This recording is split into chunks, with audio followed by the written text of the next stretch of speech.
resumir. Vamos a resumir lo que hemos visto para terminar. Perdonen ustedes la paciencia, pero yo en digital me he dado cuenta de que voy hablando y hablando y hablando. En clase voy contestando preguntas y preguntas y preguntas y produciendo debate.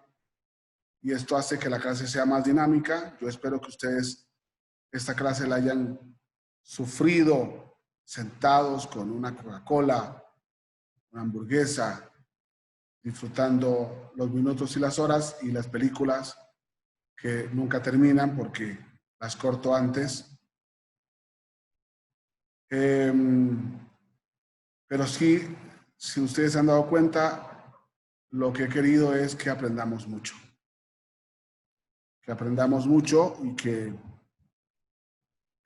al aprender mucho, lógicamente ustedes y yo y ustedes, vayamos logrando que la realización, como decía Couture, la realización de la justicia en cada uno de los juicios en los que ustedes son defensores.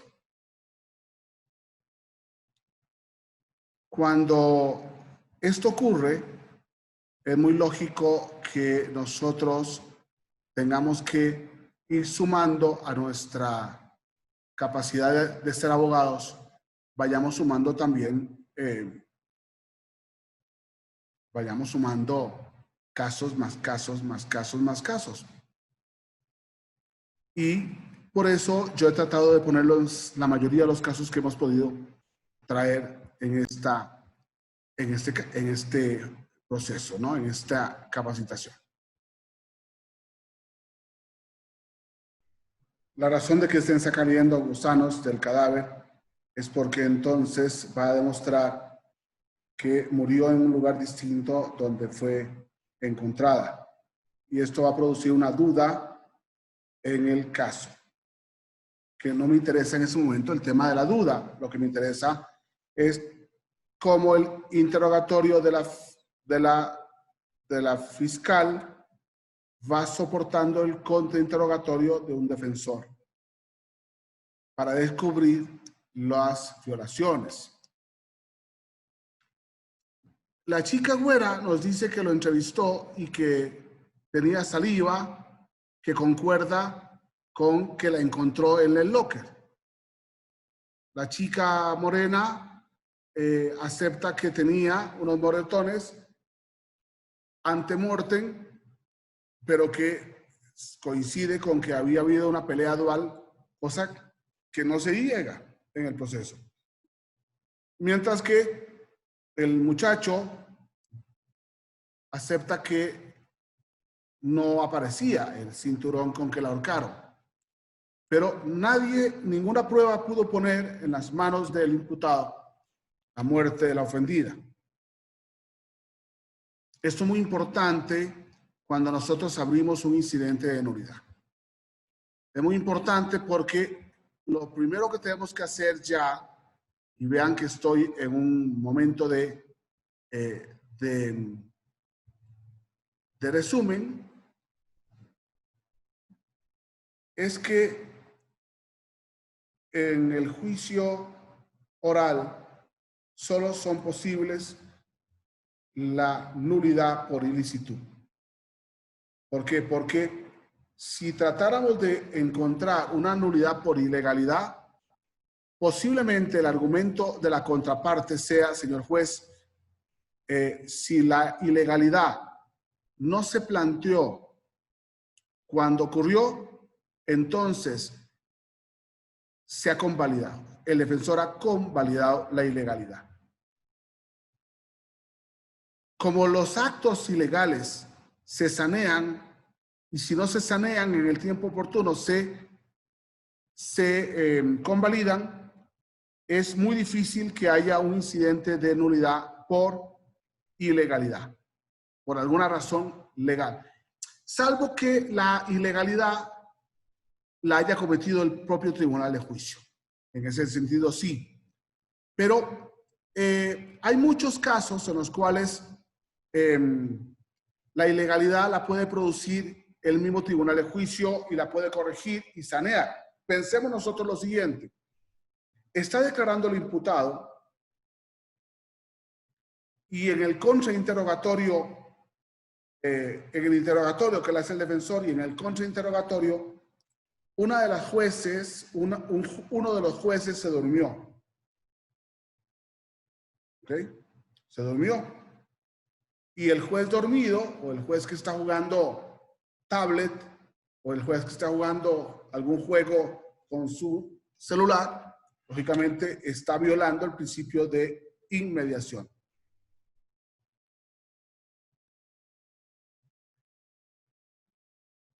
Hay dos posibilidades, señor juez, perdón. Durante la declaración de mi cliente, la juez X estuvo dormida, entonces tendríamos que sanear, o sea, que vuelva a declarar el imputado. Se puede sanear porque son cuestiones ilegales.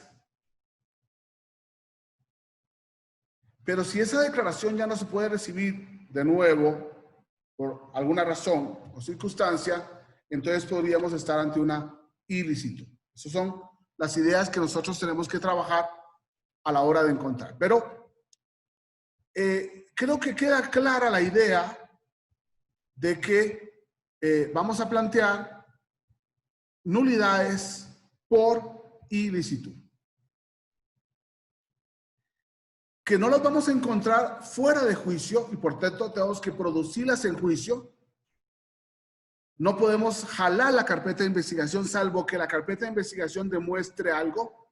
Por ejemplo, lo que decíamos del cateo, que ante la pregunta y la respuesta de los policías de que no había orden de cateo, le exijamos al fiscal que nos diga si en algún momento en la carpeta de investigación aparece una orden de cateo.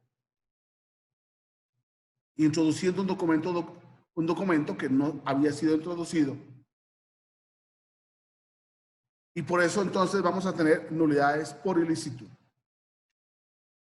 El primer paso, el incidente de nulidad por ilícito del acto exige, por un lado, una conducta ilícita que a la vez haya producido un acto procesal.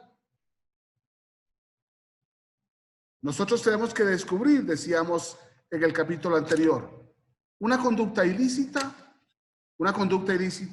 de un perito, una conducta ilícita de un fiscal, una conducta ilícita de un oficial de policía, que a la vez haya producido un acto procesal.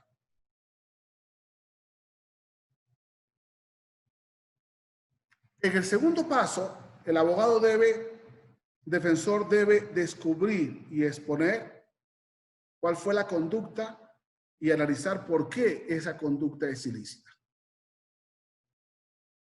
Señor juez, hemos descubierto en juicio que el cateo que se realizó el día tal, al ser las tales horas en la casa de mi cliente, no contaba con una orden de cateo y que los 4 oficiales y el fiscal o los 4 oficiales al ingresar sabían que no tenían por escrito una orden de cateo de un juez o que solo tenían el permiso del coronel o tenían solamente el permiso del fiscal pero sin una orden de un juez. Descubrir y exponer cuál fue la conducta y analizar por qué esa conducta es ilícita. Señor juez, si bien es cierto con permiso de mi cliente podría entrarse a la casa de habitación, es lo cierto que mi cliente no estaba el día de los hechos, razón por la cual los imputados ingresaron. ¿Cuál fue la conducta? Ingresaron a la casa de mi cliente sin contar con una orden de cateo. Y luego de ese registro ilegal que han realizado, violando los derechos fundamentales de mi cliente, dicen que encontraron 1 kilo de cocaína. Es claro que esa conducta es ilícita porque se ha entrado a la casa de mi cliente sin el permiso de nadie y sin orden de cateo. ¿Y por qué esa conducta es ilícita? El abogado defensor, una vez que ha establecido la conducta, su ilicitud, paso 2, debe analizar en el paso 3 la conducta desde el debido proceso desde el derecho de defensa, desde los derechos humanos protegidos, porque estamos en una ilicitud, no estamos en una violación de un procedimiento, sino que estamos ante una ilicitud. Y entonces es muy importante, por ejemplo, si no estuvo el abogado defensor en una orden en un reconocimiento de personas, en fila de personas, entonces demostrar con el artículo 17, cuando el artículo 17 del Código Nacional dice que la defensa es un derecho fundamental del imputado. Podríamos utilizar el artículo 20, apartado B, fracción octava, cuando dice que una vez detenido el imputado tiene derecho a un abogado defensor. Sí, vamos estructurando en este paso 3 la violación del debido proceso desde el derecho de defensa desde el debido proceso, desde el derecho de defensa o desde los derechos humanos. Quizá lo que nos puede traer más discusión es el tema de los derechos humanos. Es muy conveniente que se señale con detalle en la carpeta y o desde la prueba desahogada en audiencia el acto y la prueba del acto. ¿Cuándo debo acudir a la carpeta? Nunca. Por eso muchas veces tenemos que lograr a través de la prueba testimonial o pericial que estamos recibiendo, introducir la ausencia de la orden de cateo para no tener que obligar al juez a entrar a una carpeta que no ha sido desahogada. Sin embargo, el tema es tan serio que, por ejemplo, si se dio una intervención de comunicaciones sin orden del juez, y como se trata de una prueba negativa, entonces el juez perfectamente puede, primero, leer si esa orden fue incorporada en la etapa intermedia, y al darse cuenta que no, puede perfectamente preguntarle al fiscal, ¿hubo una orden de cateo en algún momento? No, señor juez. ¿Hubo una orden de intervención de comunicaciones? ¿Consta en la carpeta? ¿La hay? Porque yo no veo que haya sido tema de discusión en la etapa intermedia. No, señor juez. Con lo cual entonces el juez se va dando cuenta que hay un montón de documentos que faltan porque no existen, o un montón de documentos que existen pero son falsos, o un montón de documentos que faltan porque fueron desprendidos de la carpeta. Miles de razones violatorias del debido proceso. Por eso es muy inconveniente que se señale, ¿no?, si fueron extraídos de la carpeta, que se señalen en la carpeta, o si fueron extraídos del interrogatorio, que se señale desde el interrogatorio el acto y la prueba del acto. El acto, que es el registro de la casa y el aseguramiento de la droga. El acto, que es el seguimiento de mi cliente y la intervención de comunicaciones sin orden de comunicaciones. Cada uno de esos elementos importantes en el paso 4. El juez, escuchada la razón de incidente, da audiencia a la otra parte. Principio de contradicción. Perdón el error ortográfico. Principio de contradicción. Para que se pronuncie o se pronuncien sobre el incidente. Casi siempre cuando el incidente lo interpone el defensor, el juez le da audiencia primero al asesor jurídico de la víctima y después al fiscal. Este orden es muy prudente, porque en caso de que el asesor jurídico sea menos experto que el fiscal y cometa algún error, el fiscal lo puede suplir. Aunque desgraciadamente hoy los asesores jurídicos están supliendo más los defectos de los fiscales que los fiscales de los asesores jurídicos. El juez da audiencia a las partes y debe escuchar el argumento o contraargumento que da el asesor jurídico, la víctima el fiscal de Ministerio Público. El juez, escuchada la razón de incidente, da audiencia a la otra parte. El juez, después de escuchar a todas las partes, delibera y resuelve sobre la nulidad o no del acto procesal.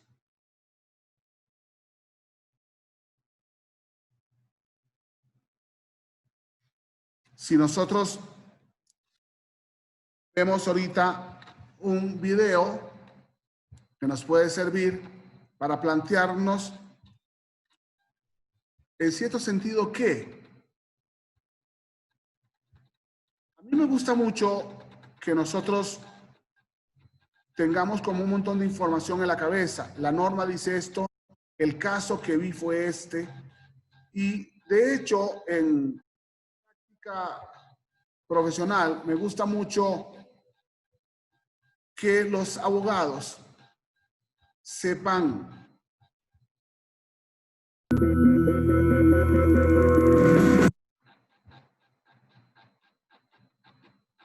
tener, digamos, un caso para cada situación. Un caso para cada situación. Cuando uno dice, ¿qué es un cateo?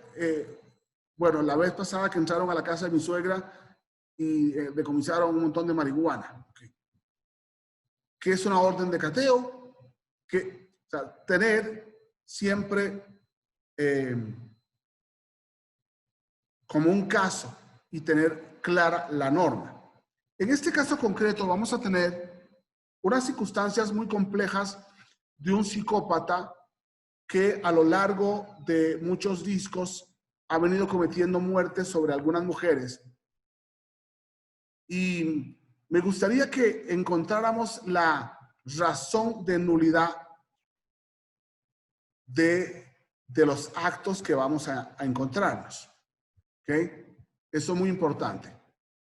De una vez vamos a poner aquí en español y vamos a poner los títulos en español también y vamos a poner el caso para verlo. Voy a quitar aquí otra vez este asunto para que no quede esa barra negra que molesta tanto y de inmediato escuchamos el caso. Vean qué interesante cómo un psicópata que no ha estado preso, que por primera vez está preso, detenido con prisión preventiva, pero que estuvo matando a muchas mujeres, ¿no? Va dominando en parte la audiencia. Y va dominando la audiencia ahora defendiéndose él solo y muy posiblemente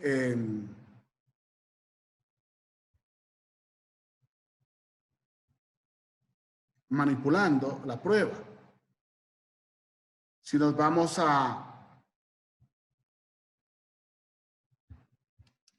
al caso, entonces vamos a trabajar otra vez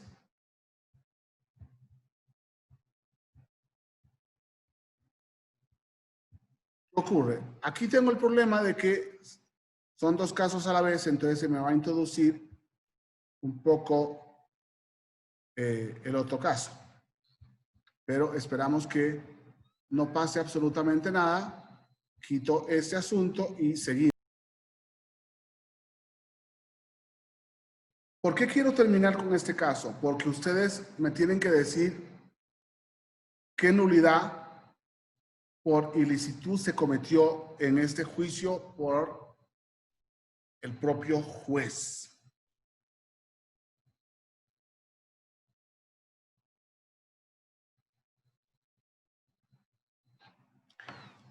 Aceptar las objeciones o no aceptar las objeciones que hacía el defensor, el fiscal. ¿Cuál sería, para coronar mi curso, para poder coronar mi curso, cuál sería la razón de nulidad? Porque si nosotros regresamos Si nosotros regresamos a el cuadro que estábamos trabajando, ya el juez resuelve sobre la nulidad o no del acto procesal, pero antes,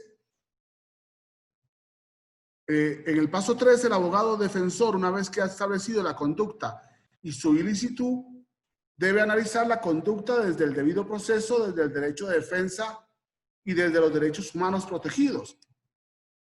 El juez da audiencia a las partes y resuelve con lugar o sin lugar. En el paso 7, una vez que el juez ha decidido sobre la ilicitud o no de los medios de prueba, el abogado defensor debe exigir la nulidad de los actos que dependen de los actos ilícitos. Y entonces, el juez delibera y resuelve sobre el incidente de nulidad, declarando con lugar la ilicitud y anulando los actos procesales o probatorios que dependen de esos actos ilícitos. Para finalmente, en el paso 9, el abogado defensor, una vez lograda la nulidad de las actuaciones, debe continuar su discurso sobre lo que es tema de la audiencia. Es decir, el incidente de nulidad fue un accesorio y por tanto entonces debe continuar el principal, que es el juicio oral. Salvo no. Si el juez ha anulado y de esa prueba que se ha anulado depende el juicio, el juez debe enfrentar al Ministerio Público con la prueba. El Ministerio Público debe tratar de desahogar la prueba que hace falta y, en conclusiones, convencer al juez que la prueba que queda es suficiente para condenar, o por el contrario, pedir el sobreseimiento o la absolución del imputado en razón de la nulidad. Aquí termino este curso largo que en las últimas horas corté despacio por el cambio de videos, porque no quería producir pues el error que cometí en el cambiar mientras estoy en la posición. Yo creo que hemos logrado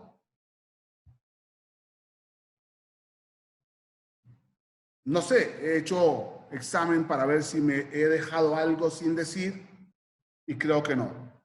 Creo que desde el primer minuto que empezamos hasta ahora hemos tratado de profundizar en todo el tema probatorio hasta llegar al momento clave del juicio, en el que si no hemos podido obtener la nulidad en las audiencias anteriores, posiblemente podamos lograrlo si descubrimos el vicio en juicio, si desahogamos la prueba que descubre el vicio y si podemos plantear con un cuadro fáctico, jurídico y probatorio el vicio al juez para que anule, y lógicamente esa nulidad va a influir en las resultas del juicio. Les agradezco mucho estas 10 horas en las que hemos estado juntos. Yo espero que ustedes hayan podido ir revisando las normas a las que yo me he referido, que entiendan que yo no soy un juez para explicarles o leerles, yo no soy un capacitador para leerles la ley y quitarles 10 horas leyéndoles una ley que ustedes pueden leer por su cuenta, pero sí les puede servir dos cosas importantes. A mí me parece que la metodología que yo he empleado es buena. Cuando vean una película, o a propósito, vean una película concreta en donde hay un hecho delictivo y traten de plantearse después del hecho delictivo, si detienen a los autores del hecho, qué pruebas objetivas, legales o lícitas existen contra esa persona. Y entonces así pueden ir utilizando la metodología mía de los casos en videos, responderse esas preguntas, descubrir hasta aprenderse de memoria las normas y poderlo plantear inicialmente en un bar con amigos, en una toma de cervezas con amigos en casa, o lo que sea, pero van planteando, de modo que vayan adquiriendo la experiencia necesaria para presentar un incidente de nulidad y lograr una respuesta favorable. Les agradezco mucho la participación en este curso, la paciencia en este curso, y en serio espero haberles enseñado todo lo que deben saber sobre el incidente de nulidad en audiencia. Muchas gracias y espero que nos podamos encontrar en algún otro curso sobre la prueba o sobre cada uno de los distintos temas del proceso acusatorio mexicano. Muchas gracias.